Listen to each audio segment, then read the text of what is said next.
The sky over Tel Aviv is no longer just a skyline. It's a signal, a warning, a carefully constructed message written in fire and sound, echoing far beyond the borders of a single nation. Sirens no longer simply alert, they condition. Explosions don't just destroy, they redefine perception. And what we are witnessing right now is not random chaos spiraling out of control, but something far more calculated, far more strategic, and far more unsettling to understand. Because what if this isn't a failure? What if it's not a breach in one of the most advanced defense systems ever created? What if, instead, it's a controlled moment, a deliberate allowance? What if Tel Aviv burning is not just an attack, but part of a larger design? At first, this idea feels almost impossible to accept. No rational country would allow its economic heart, its global image, its technological center to come under fire. Tel Aviv is not just another city, it is the symbol of modern Israel, a hub of innovation, finance, and global connection. It represents stability in a region often defined by instability. Letting that image crack, even slightly, seems like weakness. But modern conflict is no longer governed by the old rules. Today, power is not just measured in missiles, tanks, or defense systems.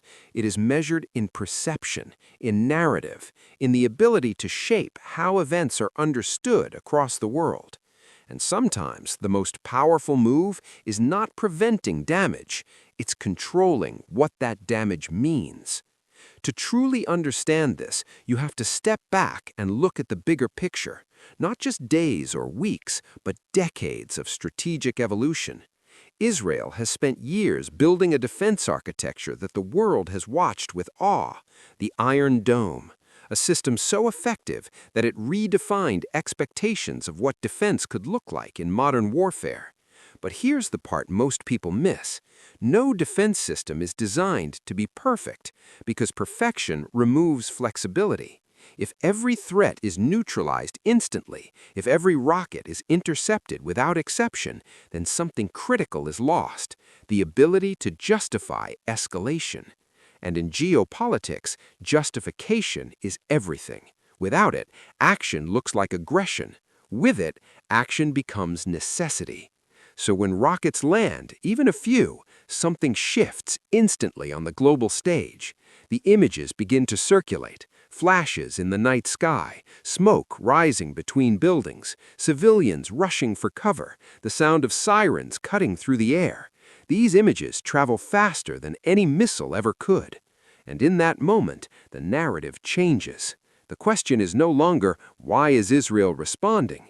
It becomes, how could Israel not respond? That shift is subtle, but it is incredibly powerful. Because wars today are fought in two arenas at the same time, the physical battlefield and the psychological battlefield. And the second one often determines the outcome of the first. Every escalation needs a trigger, a moment that transforms potential action into justified response. Without that trigger, retaliation risks global backlash. With it, retaliation becomes expected, even supported. And this is where controlled vulnerability becomes a strategic tool. Allowing limited impact, not catastrophic, not uncontrolled, but visible and undeniable, creates the foundation for everything that follows. It builds a framework in which larger actions are not only accepted, but demanded by allies and observers alike. Permission is not always given directly. Sometimes it is created, and moments like these create it. But there's another layer, one that operates beneath the surface: deterrence. In traditional thinking, strength is about showing invulnerability. The idea is simple: if your enemy believes they cannot hurt you, they will not attack. But in modern asymmetric warfare, that logic doesn't always hold. Because if your enemy never sees the consequences of their actions, they never fully understand the cost. Intercepting every single threat may protect infrastructure, but it teaches nothing. It creates a false equilibrium where attacks can continue indefinitely without meaningful consequence. But when some attacks get through and are followed by overwhelming, precise, and highly visible responses, the narrative changes completely. Now the lesson is not theoretical, it's real. You can hit us, but you will pay for it. And that message doesn't just stay local, it spreads across regions, across organizations, across future conflicts that haven't even begun yet. Now consider the symbolic dimension. Tel Aviv is not just a geographic location, it is an idea, a representation of modern life, economic resilience, and technological advancement. When that symbol is shaken, even slightly, it creates ripple effects far beyond physical damage. Financial markets react, media coverage intensifies, political discussions accelerate, and suddenly a localized conflict begins to look like something much larger, something with global implications. This is how escalation works in the modern world, not through immediate total war, but through carefully calibrated steps that push right up to the edge without crossing it. Every side understands the limits, every side understands the risks, and yet they continue to move closer to that line. Why? Because the space just below total war is where the greatest strategic leverage exists. It allows actions to be taken without triggering irreversible consequences. It allows narratives to be shaped without losing control. And it allows power to be demonstrated in ways that are both visible and deniable at the same time. So when we look at Tel Aviv under fire, the question is not simply what is happening. The deeper question is, what is being achieved?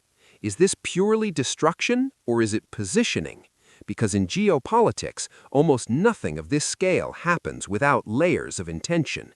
Every strike carries meaning, every response carries calculation, every image carries purpose. Now, it's important to be clear, no nation wants uncontrolled damage, real loss, or genuine instability. That is not the objective. But controlled exposure, limited, calculated, and strategically useful, can serve a much larger goal. A goal that goes beyond immediate conflict. A goal of long-term dominance, not just militarily, but psychologically and politically.